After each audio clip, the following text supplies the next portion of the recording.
You're listening to Moment of Truth, a weekly challenge from the front lines of faith, as heard on Courageous Christianity with Richard Mendelow, a radio show and podcast about real faith for the real world. Today, our Moment of Truth comes from John chapter 12, verse 49, which says, "For I did not speak on my own, but the Father who sent me commanded me to say all that I have spoken." A warrior knows who he is and who his commander is, and as this verse shows, Jesus knew exactly who he was and who his Father was. Jesus knew that his Father was his commander, and that he could only do and say what his Father gave him to do and say. As Christian warriors, our commander is Jesus Christ, and it is for us to do and say what he has commanded us. That is the way of the warrior. As followers of Christ, our mission is to try to be like Jesus Christ each day. Our opinions don't matter, and our likes and dislikes don't matter. All that matters is that we know who we are and who commands us. And I know this is very hard for people in the United States of America to understand.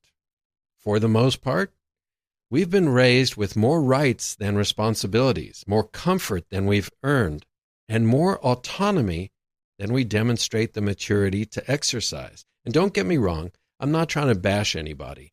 I'm actually saying what I hope would be two encouraging things. First, in this day and age, in this nation, the choice to be a warrior means more than it ever has.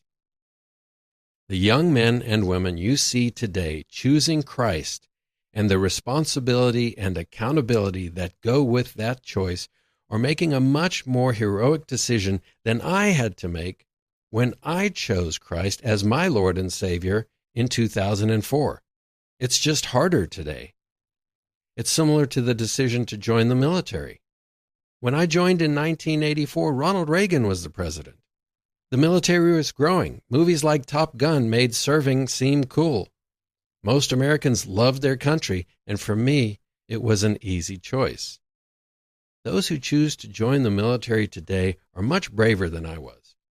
Our nation has no idea of who it is or what it wants to be. It accepts all of the rights and privileges of being an American, but wants none of the work or accountability. To choose to serve in the military in this day and age when government has shown itself to be incompetent, when people have come out into the open about their deceitful intentions, when perversity is celebrated, and when children are sacrificed to progressive thinking, makes choosing to serve a much more difficult choice. I believe it calls people from a much lower place to a much higher place. And it has many of the same elements as making the choice to be a Christian warrior. The second thing I'm saying for those joining the military and those serving Jesus is that it's going to be harder. More is going to be asked of you. You will have to be more intentional, more disciplined, and more courageous. You will have to fight on a daily basis to separate yourself from the entitled, confused mob. You will have to guard your thinking jealously by reading the Bible and through prayer. More will be asked of you in supporting those around you, and you will need greater strength of character to stand against the tide of evil which has been so openly encouraged. I asked my nephew, a Navy SEAL officer, what he thinks a warrior is. And this is what he said. A warrior is disciplined and relentlessly competent. He has high standards. He is tactically and technically proficient. He is selfless and mission-focused. He applies sound understanding amid uncertainty, and he acts decisively on that understanding. He is resilient under pressure and always presses forward to accomplish the objective.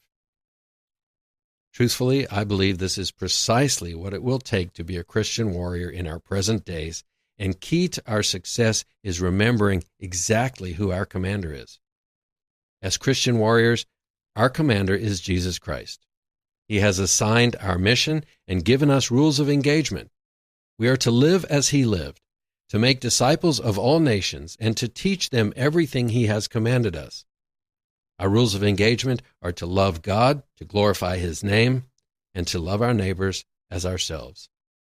In many ways, it's harder today than ever, and that's why we have to be more courageous than ever, more disciplined than ever, more focused on the truth of God, more selfless and more intentional in everything we do.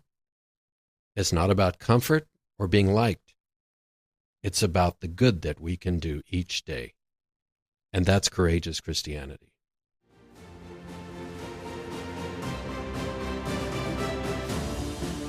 This has been your Moment of Truth. To hear the full conversation, visit CourageousChristianity.today/listen. Or search Courageous Christianity with Richard Mendelow wherever you get your podcasts.